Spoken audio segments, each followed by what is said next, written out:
Pinaalalahanan ng Land Transportation Franchising and Regulatory Board ang mga public utility vehicle operator na sundin mabuti ang anti-sardinas policy o iwasan magsiksikan ang mga pasahero sa kanilang sasakyan.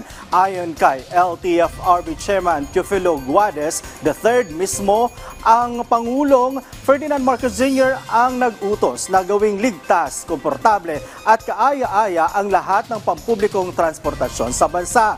Para sa mga Asian utility vehicle, dapat siyam lang ang sakay o pasahero kasama na ang driver. 10 naman ang pasahero sa mga regular vans, 12 pasahero naman sa extended vans, samantala nasa 12 lang hanggang 32 ang pasahero sa mga traditional jeepney at modern jeepney. Nasa 50 naman ang pasahero sa mga public utility bus. Tiniyak ni Guades na pagmumultahin ang mga operator na lumalabag sa batas.